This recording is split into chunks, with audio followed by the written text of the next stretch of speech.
baseball left, so soak it in now. I'm assuming we'll have as many shows as days left, but this one, Wednesday, September 18th, 2019, is a 10-game slate. And, well, it's better than some that we've seen in recent history or recent memory. Adam, you wrote the deep dive today. What are your thoughts here? Any pitching stand out to you out of the gate? Any specific strategies that you're looking to employ today? Yeah, I think it's kind of an interesting slate because I think that there are pitchers in every price tier that I'm interested in. Some of them riskier than others, obviously, but you do have Garrett Cole at the top, and then you don't have cores on this slate. So a little bit more, I think ownership on offenses will be a little bit more spread out than we've seen in recent slates, and you can get a little bit more creative in whether or not you get to Garrett Cole. I almost forgot. I'm Dave Lockren. That's Adam Scher, and #1 ranked player in the world, Alex Baker, Awesemo himself. Alex, let's dive into it here. We've got 10 games and about an hour to get through it. So we'll start with Baltimore and Toronto. Dylan Bundy, Clay Buchholz. I guess first question here is Dylan Bundy on your radar today as somebody that, gets a decent amount of strikeouts, but has really been all over the map this season? Pretty enigmatic pitcher. You never know what you're going to get from him, but he's got a matchup against Toronto. What are your thoughts on Bundy? Yeah, I think Bundy, for some reason, he just keeps showing up in my crunches every time he's pitching. He's like about an average pitcher, 23% Ks on the year, 23 batters faced. That is equivalent to about 5 innings. And the matchup today is good for strikeouts. I have the Toronto Blue Jays lineup striking out about 10% more than your average team. So I'm forecasting above average strikeouts here, but they're also a team, their lineup today has a lot of power. It's about 10% better in extra bases. So I think it's going to be a risky spot for Bundy, but he's not super popular, so I'm going to take some stabs there. All right. Well, Adam, if Alex is on Dylan Bundy, then you have no reason or right not to be, because this is your guy. Yeah, it's an extreme boomer bust spot here. One thing that I like for Bundy is that in addition to having one of the better overall strikeout percentages on this slate, he's got pretty extreme splits in his strikeout numbers too, where he's striking out over 28% of righties. You do have 4 righties in the top 6 and 5 total in this lineup. So I think that bodes well for his strikeout percentage, in addition to the fact that the guys on Toronto just strike out a lot. The flip side is that there are 8 hitters in this lineup, all 8, the first 8 rather, have an ISO of at least 180 against right-handed pitching this season. We're talking about a pitcher in Bundy that gives up a lot of home runs going back to previous years as well. So really dangerous spot in that regard. When I was writing the deep dive article, I was kind of taken aback because I was gonna list out how many hitters on the active roster. We didn't have the lineup yet. I was gonna list out how many hitters on the active roster had at least a 180 ISO, and there's 11 on the Blue Jays active roster right now. So just a team with tons of power. 8 of them are in this lineup. So that's how, if it does go poorly, that's kind of where you would expect it to go poorly. But there's not a ton of strikeout upside in the mid-range on this slate. I think that you're going to see ownership go to guys like John Lester, who are fine, but who I don't think actually give you a higher ceiling than Bundy does. So I do like him in tournaments. I'm willing to take the risks that come with it. Okay. Clay Buchholz on the other side. Was it last season that Buchholz actually looked really good? First, really good is definitely a stretch, but he was better than we thought he was going to be. But you remember what I'm talking about, yeah, right? It feels like he was really good because he didn't get his ass kicked every day. He was really good for Clay Buchholz. Right. Okay. Now that we've got that cleared, what are your thoughts on him today against Baltimore? I just don't really see it. I mean, he's cheap, so that would be the argument, I guess. But I think Baltimore is running a decent lineup out. You have Santander back in the lineup. You have Austin Hayes in the lineup, who's actually one of their top hitting prospects. He's been in AAA most of the year. VR, Mancini are in there. Ruiz isn't a super high strikeout guy. And Buchholz doesn't get a lot of strikeouts against anyone. So I'm not really interested in Buchholz. Okay. Are you interested in Buchholz at all, Alex? No, man. This is a guy who never gets enough strikeouts for fantasy, and he's no Glenn Sparkman. Okay. All right. Well, that's fair enough. What about bats from either side, Alex, against Buchholz? Adam mentioned that with Dylan Bundy, it's always a boomer bust spot. So, do you have interest in Toronto or in Baltimore? Yeah, I think I do. I think Adam put it pretty concisely, this is a roster with a ton of power, and that's not bad for fantasy, I have to say. So while I have Dylan Bundy, I could see myself having some Blue Jays. I like the fact that they're on the road, that gives them that extra inning if they're running hot. And the ownership looks pretty reasonable in DraftKings and Yahoo. On FanDuel, I'll have to see the next update, but it does look like it's quite popular. Which is surprising because they really priced out Bo Bichetti and Biggio after his cycle game yesterday. Did you guys have him for that 50 points? Had a little bit, not enough. I was on the losing end of that. So I think I might make the same mistake again if he has a big game here. Baltimore, I'm also interested in. There's Austin Hayes, like Adam mentioned. He's dirt cheap on FanDuel and Yahoo, so he makes a nice cash game play or just a one-off, and then the stack is reasonably good too. What about bats for you, Adam? Anything else to add here? No, I mean, I'm right there. I think that even if you're not getting the full stacks, this is a game where you can kind of pick and choose bats from. You have relatively cheap guys that have ceilings like Santander, like the entire Blue Jays lineup, like Austin Hayes. So, even if you're not looking to full stack two questionable offenses, I think that they both have bits and pieces that you can grab. Okay. Well, then let's talk about the next one. I'll stay with you, Adam. Pittsburgh and Seattle. Dario Agrizal, one of the worst strikeout pitchers in the league, and he will be countered by opener Justin Dunn and Tommy Malone. What are your thoughts here? I can't imagine this is a spot where you're really enticed by either pitcher, but both offenses aren't very good. So, as I always say, I need to ask. Yeah, I mean, I'm not interested in either side. Agrizal just doesn't get any strikeouts, and it's not a good strikeout matchup for Tommy Malone. Whenever he comes in out of the bullpen, you're normally looking at more like 65 to 75 pitches than 85 to 90, so he loses some appeal there, especially when he's a mid-range arm in terms of salary. So it's really tough to get to either pitcher. Not really on the bats either, especially because we don't have Omar Narvaez from Seattle. I think J.P. Crawford's a good value hitting second at shortstop, but overall just a entirely unappealing game to me. Okay. Or hitters as well? Yeah, I mean, J.P. Crawford I think is my favorite value shortstop. That's it. That's about it. All right. Alex, what about you? Is this game Manny special? Actually, no. I think I'm more on this game than Adam. I'm seeing a lot of good values. Not as far as pitcher, although Agrizal, I suppose, on DraftKings, where you just really need salary relief, he's in play as far as I can tell with the projections. Not a guy that gets strikeouts, but Seattle does have some easy Ks in their lineup today. He's 4,900 on DraftKings. But the bats on both sides, the over-under is 9.5. But the guys aren't priced like it. They're priced down quite a bit. So I think that you can make some high projected lineups with these teams.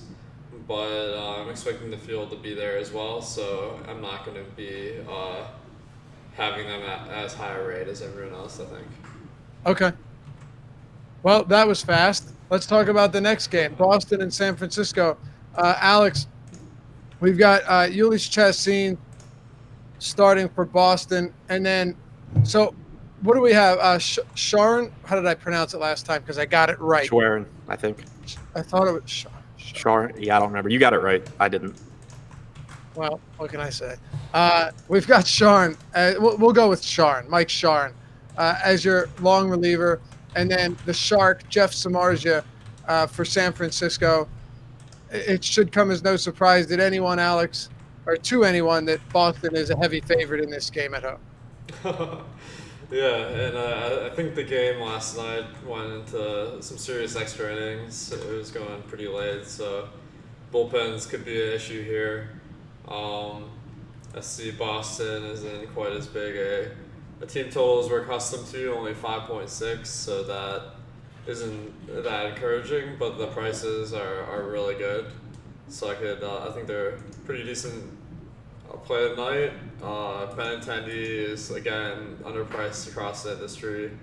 4,100 on DraftKings, 3K on FanDuel, 9 on Yahoo. He's leading off, so that's a cash game play for sure. And then the whole team, on Fanduel looks to be reasonably priced, as well as Draftkings. On Yahoo, just a little bit more expensive. But Samardzija is just about average. He's been doing well this year, 3.7 ERA, but his xFIP is 4.99, and being in a batter's park like Fenway is not going to help. So I think that Boston is a good play here. Okay. Adam, what about you with Sharn on the mound for Boston? I know it's not a particularly good San Francisco team, but is there anything stand out to you from what we've seen so far about Sharn, like the fact that he's already allowed 3 homers to lefties and only 30 batters faced? Granted, very small sample, but he's struggled with them mightily. Interestingly enough, he seems to be getting a decent amount of strikeouts, but this is the type of team that's going to make life really tough for you in that respect. What are your thoughts here for Sharn and San Francisco? And then, of course, you can talk Boston back. Yeah, I don't project him to be a particularly good pitcher, so he's not someone that I'm shying away from bats against. He has struggled with lefties so far, like you said, and the assumption for any pitcher is that they're going to be worse against opposite-handed hitters anyway. There are some nice values on San Francisco, especially on Yahoo with Vogt, Alex Dickerson, Brandon Belt. All these guys are pretty cheap. Not as appealing on other sites. So that's pretty site dependent for me. As far as the Red Sox go, I do think it's a pretty good spot against Samardzija. I was actually surprised this morning that his numbers outside of San Francisco aren't worse than they are. I thought that he would have pretty drastic splits, but he doesn't. But either way, he's not a high strikeout guy. He's facing a Red Sox team that, even though they are missing their two of their best hitters in Martinez and Betts, it's still not an easy lineup when you have to deal with Benintendi, Bogarts, Devers. Vasquez has some power, so it's not the Red Sox that we're normally getting to. It's not a team that I'm not as excited about them as I normally would be. But the flip side of that is they're a little bit cheaper. You do have Garrett Cole on the slate, so you can still get to a 5.5 implied run total, saving a little bit of money now. Okay. Yeah, one thing to mention, I didn't realize it until someone pointed it out in my Twitter DMs, but FanDuel doesn't have Dylan Bundy listed as the starting pitcher. From everything I've looked at, they're just wrong, but that could drive down ownership, and also if you're building lineups, just unclick the probable pitchers thing. Okay, but he is confirmed? MLB.com has him. Every other site I've looked at has him. So I saw the same, but yeah, it could just be an error on the site. For either of you, I guess, Alex, do you want to add anything here? Do you want to talk about the Giants a little bit? Yeah, I'll talk about Sharn, Mike Sharn or whatever. Like Chassin Close enough. is starting, and he's only going a couple innings. But then Sharn, he went 6 batters, 2 innings last game that he pitched. That was 7 days ago. So this is not a guy that's really going to pitch enough in this game most often to be in consideration for fantasy. It's always kind of confusing with these bulk relievers, so I thought I'd mention that. The Giants, Fenway is a nice park. I noticed there are some guys that are really well priced. Looking at Alex Dickerson and Stephen Vogt on Yahoo, they're both the minimum. Vogt, he could be your cash game catcher. He's batting 5th. He's a guy that has good power, pretty solid roster spot or lineup spot for a catcher.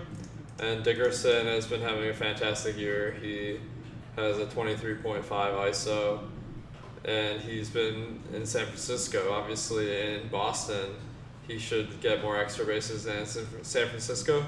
So he projects to be a pretty good GPP option tonight. Okay. That's reasonable enough. Let's keep it moving then. We've got Cleveland and Detroit on this one. Adam Savali and Spencer Turnbull. Aaron Savali, sorry, and Spencer Turnbull. Adam, I guess put it this way. Yesterday we talked a little bit about Adam Plutko, and it's kind of the consensus that, like, look, anytime someone's facing Detroit, you can consider them. You don't want them to be too expensive, but you can at least throw them into the mix and consider them. He ended up having a strong game. He went 6 innings, got the win, 2 earned, 6 strikeouts. It's kind of like ceiling game from Plutko. Now with Savali, he has been good. He's just not a high strikeout guy whatsoever. But the Tigers team can certainly inflate your strikeout totals and make life a little bit easier. But man, when you're looking at price points, it could be site specific here, but you're not exactly getting a discount on DraftKings at least. Yeah, I think it is site specific for me. On Yahoo specifically, Savali is $38. So that's a pretty nice salary going against the Tigers. I think he's a good play there. It's just really tough for me on DraftKings. Like I could see getting him into some lineups just if you happen to have around $9,100 left over. He's obviously in a good spot. He has a 20.7% strikeout percentage this year. He's been decent overall. So, maybe he gets into some lineups that way, but it's just really tough for me to prioritize him when he's more expensive than guys like Bundy or Lester that I think give you similar ceiling outcomes. So it's tougher there, but on Yahoo, I think he's a good play. Yeah. Do you agree with that, Alex, that when you're paying that much of a price tag, at least on DraftKings for Savali, it's hard to get there? Yeah, I mean, I kind of thought that yesterday the Cleveland pitcher was overowned going against the Tigers. I think that people really are looking at the money line too much probably because Cleveland is a 300 favorite in this game. And Detroit's... That's a huge favorite. Yeah, I mean, that's like Kershaw levels of money line, where it's almost as if he's like an ace pitcher with that money line. But I'm actually surprised because the Tigers lineup really isn't as bad as some lineups we've seen today. Seen in the past weeks. They have about 15% less power than your average team, or about 20%, which is bad, but it's not abysmal. They strike out at about an average clip, so I think that they're a good matchup, but not an excellent one. And this guy should be like a 7K pitcher with a 21% K rate, but he is 9K on DK, 8.5K on Fanduel. He's just getting way too much of a bump for this matchup. If you really boil it down, like if he was facing an average team, maybe they'd be projected to score 1 run more. And that only is equivalent to about like 3 fantasy points. So, that's not moving the needle a ton over an average team that he's facing Detroit. Okay. Adam, Spencer Turnbull, as Alex just pointed out, is a massive dog on the road. Again, not really a big surprise here. 300 is surprising, though, honestly. I find that surprising. But, hey, what can you do? Actually, by the way, if you were wondering if Savali and Cleveland were the biggest favorites today, they are not. Have you seen the money line on Houston? No, but I assume we're close to like minus 400 or 500 territory again. 446. Yeah. That's Garrett Cole, man. What'd you say? I said Garrett Cole. It's like every Garrett Cole start. Yeah, and Colby Allard, of course. But no, yeah, it's outrageous. But we'll stay with Cleveland and Detroit for now. Turnbull's really not a terrible pitcher. He's just not particularly good either. The big thing about him is he's done a decent enough job of preventing power this season. But as heavy favorites at home, with a lot of bats that can hit from both sides of the plate, and a lot of lefties specifically, what are your thoughts on the Cleveland Indians, who have a 6-run implied total today? I'll start with Turnbull because he's only 4,500 on DraftKings. I don't like the matchup. I prefer him against right-handed hitters, and there's only 3 of them in this lineup for Cleveland. But it is also a watered-down Cleveland lineup to some extent. You have Mike Freeman batting 5th. You have Ryan Flaherty in the lineup. I think that if I have to go to the very bottom of pricing on DraftKings, I would prefer Turnbull to Agrizal, just because you're talking about a strikeout percentage like 10 points higher, and I think a better pitcher. So the spot isn't great. I don't want much Turnbull, but he's, I think, viable on DraftKings specifically. As far as the Cleveland bats, though, I think that they're a pretty decent stack. Again, it's not a great lineup today. You don't have Franmil Reyes in the lineup.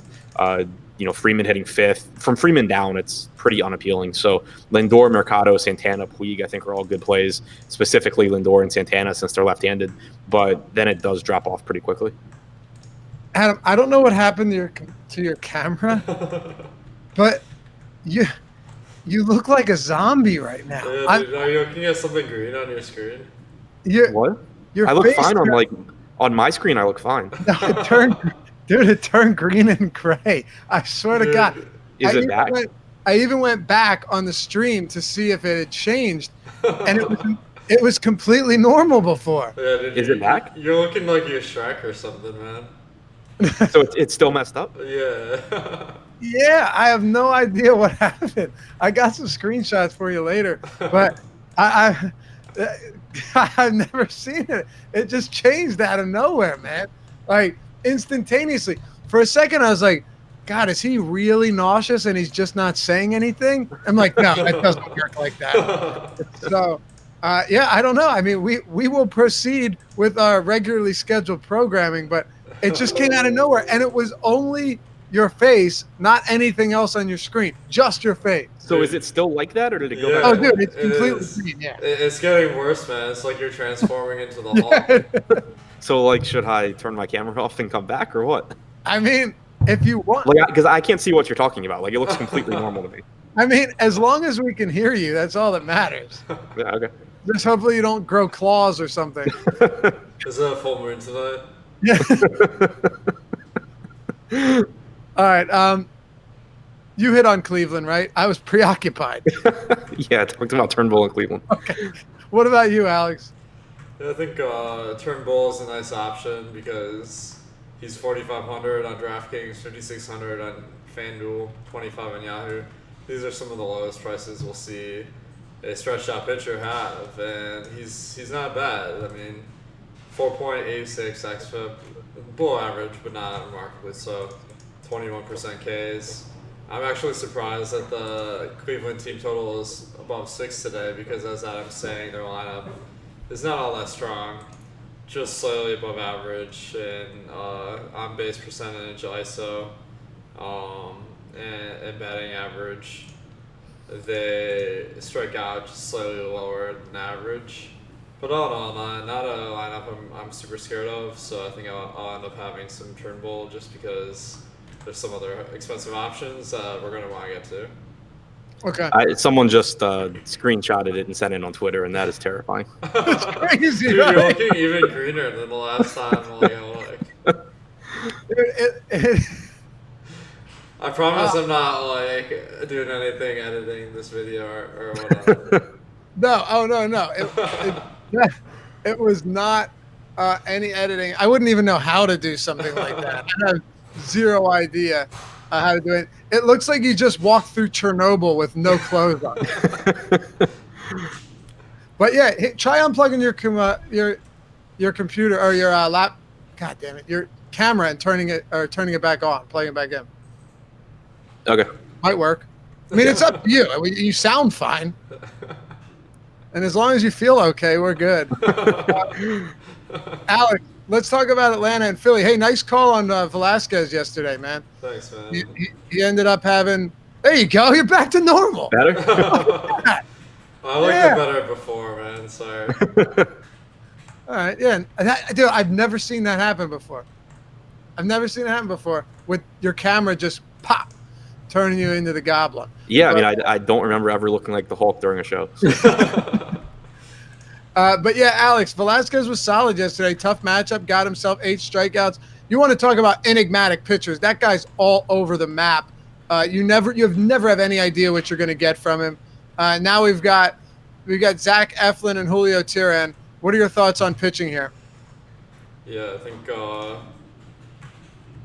I appreciate the shout out there. Like, make sure you're following Awesemo MLB. I was saying that the strikeout prop was really low on him yesterday, and I got one today that I think is actionable as well. Maybe I should tweet that out.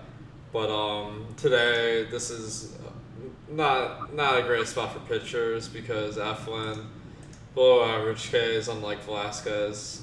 Eflin only gets 19%, and he's not even that cheap. He's going up against Atlanta. Atlanta has Teheran at the pitcher spot, which is relevant because he has a 27% strikeout rate at the plate compared to 70% for Keuchel. So, not that Eflin would be really in consideration anyway, but just totally off him. I wouldn't even unregister before putting him in the lineup for sure. What about you, Adam? Any interest in pitching here? No, Teheran is, I think, more likely to have a good game than Eflin, but I still don't really want to pay for Tehran. I don't think he's a particularly good pitcher. He has made some improvements lately, but just still not a high strikeout guy, and Philadelphia is a decent offense. On the other side, though, I do really like the Braves against Eflin. He is particularly bad against left-handed hitters, doesn't strike them out, doesn't really strike out anyone, but also gives up a ton of power to lefties. And you only have 3 righties in this lineup, excluding Tehran, and 2 of them are Acuna and Donaldson, who, of course, are just really good hitters. But it sets up really nicely for Albies, Freeman, and then you get some values with Markakis, Joyce, and McCann. So I think Atlanta's a really good stack today. All right. And I think Freeman might be the number 1 hitter on the slate for me. You think so? He's definitely like top 3, and I think he's a great option. Okay. Talk to me about hitting here, Alex. I like it. I think the Atlanta, as I was mentioning, Eflin is kind of a below average pitcher, and the prices on Atlanta are really good. Fanduel especially, they're just all amazing values, with the bottom of the order being in the mid 2Ks, top of the order being in the mid 3Ks. So very easy to get to. They have a great shot at being the best team of the night with a 6.1 team total. On Yahoo, they're a little sneakier, so I like them even more. On Draftkings, it's kind of in the middle, where they're pretty easy to get to and also not super high owned, so that could be that sweet spot I'm looking for. Okay. 5 up, 5 to go. White Sox, Minnesota. Adam, Jake Odorizzi. It looks like we've got Carson Fulmer as our long man today. God, so many bullpen games. It's getting out of control. Talk to me about Odorizzi first. He's expensive. This guy very rarely pitches very rarely gets even 6 innings into a game. But he's had a decent season from a strikeout standpoint, so it's worth talking about him in a good strikeout matchup. What are your thoughts on Jake here? I think that on Yahoo, he's a top play because he's, I think, $37 or $38. It is a good strikeout matchup. There's only 3 righties in this lineup, too. He's been a reverse splits guy for almost his whole career. And this season, he has a higher strikeout percentage against lefties as well. So that's appealing. You have Daniel Palka in the lineup, which is a massive strikeout guy. Just a lot of strikeouts top to bottom. So on Yahoo, I think he's a great play in every sense. On FanDuel, he's a bit more expensive at $9,300. And then at 10-6 on DraftKings, I don't think he's a great point per dollar option. But I still think that he's a guy that you get in tournament lineups, and the reasoning is just that there's such a big gap between him and Garrett Cole in terms of salary, and he projects better than the pitchers below him. So I think there's going to be a decent amount of lineups where you just get the stack that you want, you get good one-offs around it, and you just have the money for Jake Odorizzi as the highest projected guy you can get to. So it's not because of stacking in baseball, and because you end up getting some cheaper guys into your stacks. It's not always as cut and dry as just looking at good point per dollar plays. So I do think Odorizzi is a good play regardless of site. It's just that on Yahoo, he's easiest to get to. Okay. Now, Alex, does Odorizzi stand out to you across any of the 3 sites? Yeah, so I'm showing up in my crunches a decent amount. 10.6K on DraftKings is pretty ridiculous for this guy. I mean, he's been good on the year, 3.6 ERA. But XFIP of 4.45 shows that some of that was luck. 26% Ks. That's more equivalent to like a 8K pitcher, 8 to 9K, but he's 10.6. The matchup versus the White Sox is always one that I look to, and their lineup today doesn't disappoint. They got a lot of their high strikeout guys in there, so I think it's a good matchup. On Yahoo at $37, that's super appealing. FanDuel is kind of the middleman at $9,300, and on DraftKings at 10.6K. I think that really restrains your lineup to a significant extent, so I don't recommend them on there. Okay. Adam, what are you thinking of when it comes to bats here with Nova on the mound to start it off, and Carson Fulmer likely getting the majority of middle innings here? I think it's a good spot for Minnesota. Not the best lineup they could have run out there. No Mitch Garver, no Max Kepler, no CJ Cron. So that's all disappointing. But you do still have Polanco, Cruz, Rosario, Sano in the middle. Jake Cave's really cheap, batting 6th with the platoon advantage. So and Jason Castro has power at catcher for cheap. So it's still a team that you can stack up really top to bottom, and you get some nice values now since you have Castro in there instead of Garver. They have a 6.6 implied run total. So one of the highest or the highest on the slate. Yeah, the highest on the slate. So yeah, good spot against Fulmer and Nova. Okay. Do you have any interest in hitters here against Fulmer and Nova, Alex? For sure, I think Minnesota is the chalk today again. Yesterday, they also were super popular. Nova, pretty weak pitcher as far as striking guys out, and his ISO's 5, ERA is almost 5, so definitely above average spot for the Twins bats here, but they're not priced like it. I mean, their leadoff hitter is $2,700 on Fanduel. On Yahoo, he's $4,100. That's Luis Arias. The whole team is super cheap, so I think that they make a really nice play. When you take into account ownership, it becomes a little bit more murky, though. Do either of you guys have any interest in bats from the White Sox? I like Eloy Jimenez. Normally, I want right-handed power against Odorizzi. This year, he's only allowed a 129 ISO to righties, but 186 expected ISO. I think that he's just kind of gotten lucky all year long. Jimenez is cheap, has a ton of power. You can make the same argument for Anderson and Abreu, but Jimenez is my favorite out of the group. Okay, how about you, Alex? I think there's some plays like Daniel Palka on every site is a minimum. That's really only relevant on DraftKings because there aren't any other players that are 2K that are in the player pool. So this is a guy who actually, although his on-base percentage this year is 13% and his ISO is 0%, this guy actually isn't a bad hitter. He's got some pop. So if you can turn it around today at 2K, that could be the difference maker for your lineup. Okay, very well. Adam, favorite overall bat from this game? Rosario. Okay. What about you, Alex?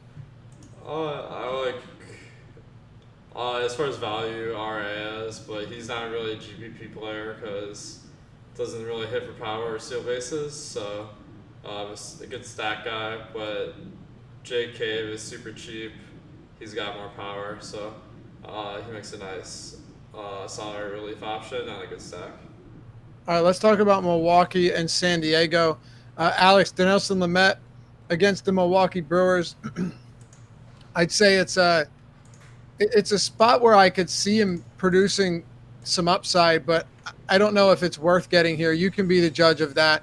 Trent Grisham, Grandal, Moustakas, Keston Hiura, Eric Dames, Ben Gamel, Corey Spangenberg, Arcia, Hauser. What does this matchup do for you if you're looking at Dinelson Lamet? I like Lamet a lot. I mean, this guy, he's gotten 31% strikeouts on the year. That is elite number. I mean, most of the ace pitchers are above 30%, so he's there. It's not like Jarrett Cole levels, but this Milwaukee lineup is especially favorable for strikeouts today. They got Hiura in there. Thames, Corey Spangenberg, and of course the pitcher, Adrian Hauser. He'll probably only bat once though. But all these guys strike out at a high rate, and it should be easy for Lamet to rack up some Ks. He's better priced on FanDuel and Yahoo, so I like him more in there.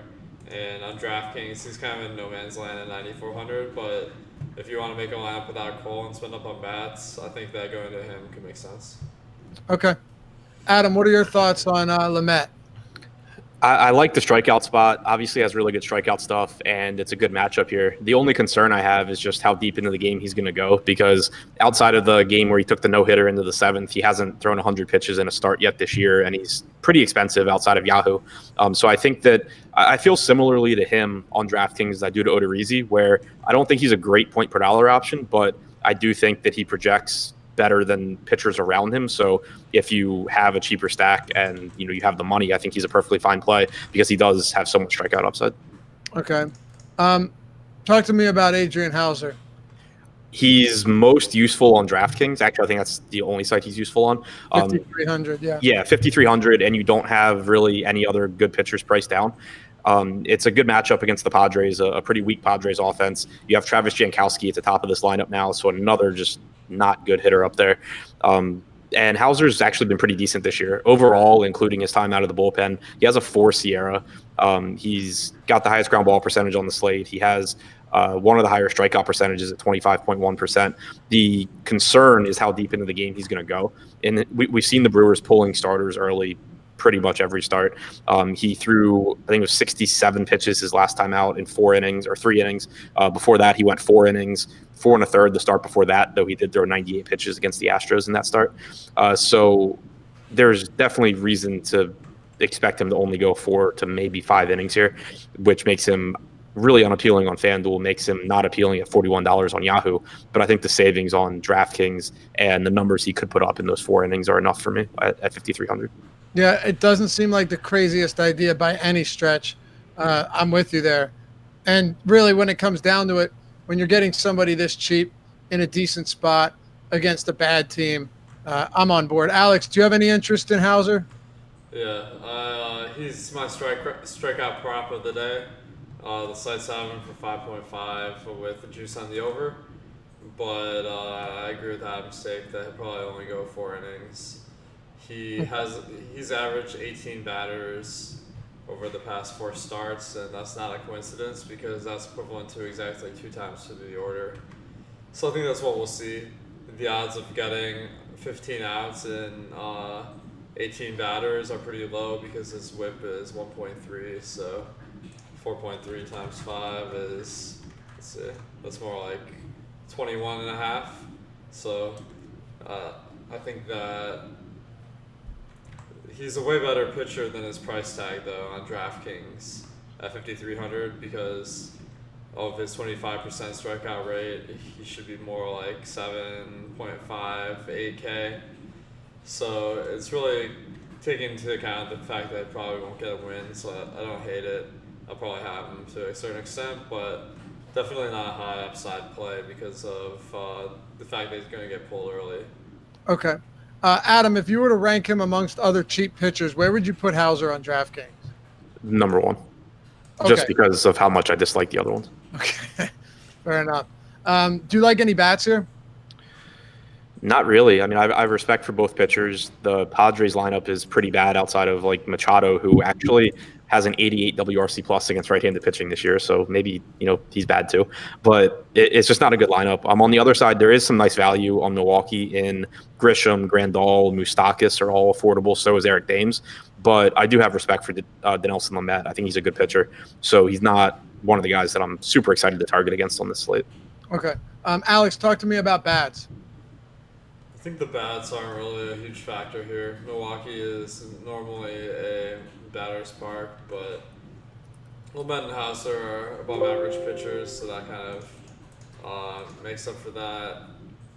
And the over-under in this game is 8. That's incredibly low in today's age. So the team total for Milwaukee is 4.7. That's below our average, and it looks like some other guys are getting pretty high ownership, including Trent Grisham, who's a good value, Mike Moustakas, Grandal. All these guys at the top of the order are getting significant ownership. So I think I'm going to look elsewhere. Okay. Adam, when we get to the Cubs and Cincinnati Reds here, you've got Lester. You mentioned Lester right at the top of the show, saying you think people might go to him over. Who were you talking about? Bundy. Thank you. Yeah, instead of Bundy, and then Tyler Mahle, who we've really been able to use him in certain spots that he's produced well in this year, but he's kind of like a matchup dependent pitcher in a lot of spots. I think you'd agree. Now he is pretty affordable though, and then with Lester, like you said, I just don't know how much upside is actually there. Once in a while he has some strong games, but in large part he's just a kind of average fantasy pitcher. You don't have any wind really here, 78 degrees at first pitch, going down to 74, so no crazy weather. What are your thoughts on pitching on both sides? I think Lester's perfectly fine. I didn't mean it that I thought he was a bad player or anything like that, but we have him projected on DraftKings right now to be the second highest owned pitcher behind Garrett Cole and to be about 9 to 10 percentage points higher than Dylan Bundy is. And I just think that I think Bundy has the better strikeout stuff than Lester does. I think he has a better strikeout matchup. Like Lester has to deal with the middle of this Reds order that has Suarez, Aquino, Irvin, and Iglesias. Suarez, Aquino, and Irvin are all high strikeout guys, but they have a lot of power. Iglesias is a low K guy. Casali and Lorenzen will strike out, especially Lorenzen, but he has power. Joey Votto is not a high strikeout guy. Blandino is not a high strikeout guy. So it's a perfectly fine spot for Lester. It's just that I think he's being a little bit over-owned here, and I don't think that his ceiling is significantly higher than Bundy's. Okay. So if you're, say, 150 entries, I know if you haven't crunched it, you can't answer this question, but would you be all right having more Bundy than Lester? Yeah. Yeah, and I haven't crunched it, and I think it would end up being close. But a lot of times what I see happen with my exposures in situations like this is just where, if we have Lester around 37 and we have Bundy at 28, I just kind of end up with like 40% Bundy and 25% Lester. Okay. Gotcha. What about you, Alex? John Lester, is he at the top of your list today? I was about to go out and bat for him, but since I updated my spreadsheet, our ownership on him is pretty much doubled. So I'm not really sure why other people are going there. The matchup is certainly decent versus Cincinnati. I had them projected to strike out about 10% more than average, but that makes Lester just a little bit better than average for strikeouts tonight. His price tag on Yahoo and Fanduel is appealing, 7,232. So I can understand him there, but on DraftKings at 8,200, he just doesn't really stand out a ton. I prefer, if our ownership holds up, going to guys like Lamet, who might be lower owned, but also in a risky spot. I think that's probably a better GPP play if Lamet is 1/3 of the ownership. What are your thoughts on Tyler Mahle?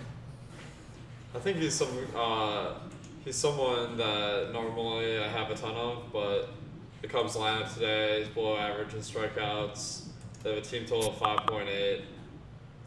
That's pretty alarming for the prices you're going to have to pay for him. So I think that not my favorite pitcher today. Do you have any interest in Mahle, Adam? Yahoo specifically, he's $26, and I think he's one of the more talented pitchers on this slate. He has a 24% strikeout percentage. He has a 4.07 Sierra, which is better than everyone except for Cole, Lamet, and Hauser. So at basically the minimum price tag, I think that he's just a talent play there. The lineup for the Cubs, like Alex said, isn't great. Not a lot of strikeouts, and you do prefer Mahle against right-handed hitters. They have plenty of lefties in this lineup, so it's a tough spot. But I think that at basically minimum price, he makes some sense. Okay. What about batters? Kyle Schwarber is one of my favorite hitters today. Mahle this season's allowed 1.7 home runs per 9. He's worse against lefties than righties, allows a lot more power. Strikeout percentage is much lower. Schwarber has monster power from the left side, and he's affordable. So he's one of my favorite hitters on the slate. I think that Caratini and Hayward are fine, but Schwarber really stands out. Okay. Alex, close it out with hitters here, either side of this game. What are your thoughts? I think that Cincinnati is kind of appealing from a price standpoint, but it looks like the ownership will be pretty reasonable on them, so they're not really standing out. Cubs, on the other hand, it looks like they have pretty low ownership across all three sites, so I'm going to load up on them because I think that, Mahle is a decent pitcher, but this 5.8 team total is pretty solid on today's slate, and they're not getting a ton of ownership, so I can see myself ending up significantly over the field. All right, let's talk about Houston and Texas, Alex. Garrett Cole, Colby Allard, as I mentioned, monster favorite, minus 444 at home. Very rarely do you see stuff like this, but with Houston, it's happened a few times. As Adam mentioned, a lot with Garrett Cole, actually. What are your thoughts on Garrett Cole? Obviously, this guy is going to have pretty wild ownership, 37% on DraftKings right now, 27 on FanDuel, actually below or behind John Lester, and then 59 on Yahoo at $64. I think that I'm a lot higher on him than I was on Verlander yesterday. Verlander has a 35% strikeout rate on the year, and Garrett Cole is at 39%. So that means over the course of the game, Cole averages more than a strikeout, more than Verlander. And that's going to help a lot because this Rangers lineup actually isn't that favorable for strikeouts. It's only about average. But the site I was looking at has a 500 money line. That's pretty impressive. But that only equates to 82% chance of winning compared to 75% chance for like minus 300, like the Cleveland pitcher today. So that's only really 7% chance better to get the win. So that doesn't equal a lot of fantasy points. The 3.2 team total for Texas, though, is pretty appealing. That's one of the lower ones we've seen on the year for any team. So, all in all, I think that not the greatest strikeout spot for Cole, but still, because of how talented a pitcher he is, he's got one of the higher projections you're going to see this year. Yeah, I mean, Adam, they have a run total that's almost 4 runs higher than their opponent. Yeah, and Cole's just ridiculously good. 5 lefties in the lineup for Texas, 42% strikeout percentage in that platoon split for Cole this year. The best strikeout starter in baseball. So always a really appealing option if you can get to him. No Coors game on this slate makes that a little bit easier. Plenty of value bats as well. And so, yeah, I think that, obviously anytime you can get to Cole, you're going to want to do it because he just projects so much better than any other pitcher. Right. Just as far as his popularity and ownership goes, you mentioned yesterday you really don't worry too much about pitcher ownership. But at this price tag, does it come into play for you? Yeah, because the one thing is that it starts to force you onto similar roster construction. So if you're partially selecting your lineups based on ownership, sometimes you'll start to see ownership of the entire lineup driven up because there's only so many ways you can go if you're allocating this much money to a pitcher. So that's one thing that'll make it tough. Like normally when you get a pitcher at this price point, no matter how much I like him, I'll end up, it's pretty rare for me to start getting more than like 40 to 50%. I haven't crunched, so I don't know if that'll be the case tonight. I won't be upset if I get more than that, but that's just kind of normally how it works out for me. Okay. No Colby Allard, I assume. No, just brutal matchup against Houston. Terrible. Talk to me about the hitters here then for Houston. Yeah, so Carlos Correa is not in the lineup, which makes it a little bit weaker than it would have been. But you still have the top 6 intact with Springer through Gurriel. They're expensive, which maybe drives aggregate ownership down a bit. I know a lot of times we see a couple of guys from Houston get a lot of ownership, like Alex Bregman, but that maybe Brantley in the lefty-lefty matchup or Alvarez at a really expensive price point will get less. And you'll see the aggregate ownership be lower, which I think is really likely to be the case today, since Garrett Cole, you can't really get Garrett Cole with a full Astros stack, at least including the good hitters. So that makes them appealing in tournaments just because you'll be different if you do that. Right. Yeah, there's no question. What are your thoughts on the bats here against Allard, Alex? I think it's a good matchup. Allard has actually been decent this year, 4.6 xFIP. That's only about 5% more runs you should expect than an average pitcher, but Houston is decent park. I wouldn't get too carried away with their run projection. With the minus 500 money line, if people are using that to create the projection, that could throw off some numbers, so be careful. Make sure you use the run totals on our lineups page. You can access that for free under our tools section. They are pretty expensive. Houston is today. On DraftKings, their top 5 average more than 5K. On Fanduel, more than 4K. Yahoo is probably the cheapest with a couple of guys that are decent values. So they're going to be hard to get to. And that's something I like in bats because that drives ownership away. And we know Houston has as much potential as any team in the league. It's not the world's greatest spot, but they're still a great offense. 20% more extra bases than your average team. So I think I'll have them a lot tonight. All right. Awesemo.com/join. Hit that page up. Use the sign-up code Deeper Dive, all one word. Get 50% off your first month at Awesemo.com. Awesemo Plus membership. That'll get you access to the ownership projections, the stack tool, the player projections, the lineup builder. We have a fantasy cruncher add-on that you can grab, which is if anybody playing, more than just hand-built lineups, there's no reason you shouldn't have that. All of our premium articles each and every day and a whole lot more over at Awesemo.com. Go to Awesemo.com/join and check out all of the plans we have. By the way, if you're just looking to dip your feet in, you can either sign up with a free account and see what we have for free on the site, or you can get And Alex, I know this is new now. We have some very affordable packages starting around $3.99.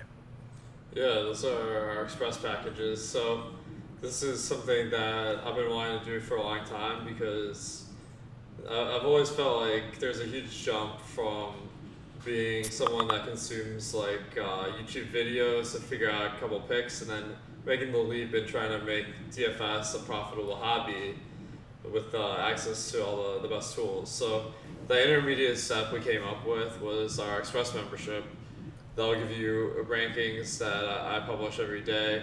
They'll give you ownership rankings telling you how popular a guy is with respect to the other players at their position. And I'm actually working on this new feature. I haven't told anyone about it yet, but it is my big board. I'm going to be ranking every player on every slate from best to worst. So I think that'll be something that will be a really useful feature if you are using your phone and just trying to come up with a lineup. Have every position available to you with the best picks on the night. This is not based solely on just who's the best player. It's going to be a combination of projection and value. And I'm really trying to make the experience better for people who are just casually playing on their phone and want some good advice. So that's the direction we're going with these Express memberships. Yeah, very exciting. And like we said, the Express membership $3.95. Very, very affordable, $3.95 a week. Or if you want to take the dive, the sign-up code is Deeper Dive, one word. It gets you 50% off your first month of Awesome Plus. That one comes with all the bells and whistles. All right, let's move on to the last game here. We've got the Dodgers. We've got Tampa Bay, Tony Gonsolin, and Brandon McKay. Adam, take it away, man. It feels like the same thing we talked about last night, where it's good pitching, but it's not really very useful for DFS. Looks like Casey Sadler opening for the Dodgers with Gonsolin following him. So, no, I don't really have any expectation of Gonsolin going deep enough into this game to pay off his salary.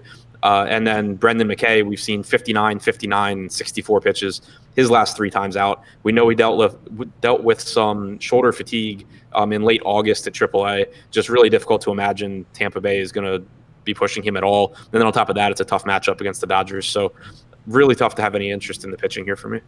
Okay. Do you agree, Alex? Yeah, I mean, we got a long reliever in Gonsolin, and then we got a short starter in Brendan McKay.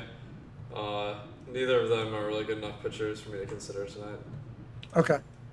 What about bats? Alex, and then you, Adam. Oh, sorry. I think the bats are. This might be a little bit of a Manny special here, but I do like a couple of guys. I like David Freese. Somehow he's batting leadoff for the Dodgers tonight, but he's only 2,400 on Fanduel, so he's actually been really good this year. 300 ISO over 175 plate appearances. I don't expect that to keep up, but he's got some pop. On the other side, we got Nate Lau. He's 2,500 on FanDuel and 7 on Yahoo, batting third. That is an amazing value, and I think I could have him as some one-offs. The stacks are a little bit harder to get to, though. Okay. What about you, Adam? Yeah, I'm there too. You know, Kike Hernandez, David Freese, Chris Taylor, all have the platoon advantage. All are cheap. Even AJ Pollock is affordable, but I just don't really like them as a full stack. You do run into some risk with the Dodgers of pinch hitting as well, more so than other teams. McKay, I think, is a pretty good pitcher. He struggled with power this year, but his actual ISO allowed to righties is about 100 points higher than his expected ISO. So I don't think it's a great matchup. And then on the other side, you know, Nate Lowe is really cheap. Joey Wendell's cheap. So I think you can use those guys kind of as filler, especially if you're looking to get Garrett Cole into lineups with some pretty good stacks. But I don't like either team as a full stack all that much. All right. There it is. 10 up, 10 down. Hey, you got to check out Yahoo Daily Fantasy Sports, by the way. Just sign up through us at Awesemo. Get $30 in Yahoo Sports rewards points. It's awesemo.com. Click on the MLB tab and the Spotlight Hitters article. Right at the top, you'll see the link. When you deposit, you'll get up to $30 in Yahoo Sports rewards points. It's as good as cash to be played on the site to win real money and use this real money on Yahoo Daily Fantasy Sports. $500,000 baller this week. A lot of stuff that's very fitting for if you have a smaller bankroll or if you're playing with a larger bankroll. It has 150 entry max now and some great free rolls. and of course some zero management fee contests where all the money you put in comes back to the player. So go to awesemo.com, click on the MLB tab, Spotlight Hitters article. It's free. Right at the top is the link, and get you on your way. Get that money in your account and start playing on Yahoo Daily Fantasy Sports. All right, boys, top stacks. Adam, who you got? Braves and Houston. Alex? What I'm seeing is a lot of ownerships going to some weaker stacks, so you can try to fit in a guy like Cole. So I'm seeing a lot of the best stacks today are under-owned. So Braves, Cleveland, Houston, and Chicago. Okay. Well, that'll do it. And let me ask you this. Alex, 2 top pitchers on this slate. Let's say you're playing one lineup, right? Because not everyone's living that MME life. You're playing one lineup. Which 2 pitchers are in your lineup in a single entry tournament? Man, this is the toughest question for me, but I do play single entries, contrary to what people think, and I do think a little bit harder about those lineups. I think tonight, Cole, of course. I don't think there's any way around that. He projects to be the best pitcher by 10 points. And then for the second guy, I think it's between Turnbull and Hauser. I prefer Turnbull because he's a lower-owned guy and he's cheaper, and that's going to let me get some better bats around him. Okay. Adam, what about you? Exact same thing he just said. All right. Perfect. My God, the Athletics have 0 runs against Danny Duffy. He is crushed. Like the second inning? The 7th or 8th inning. Oh, wow. Yeah, and Homer Bailey has 11 strikeouts across 7 innings. I'm really disappointed I didn't play this slate.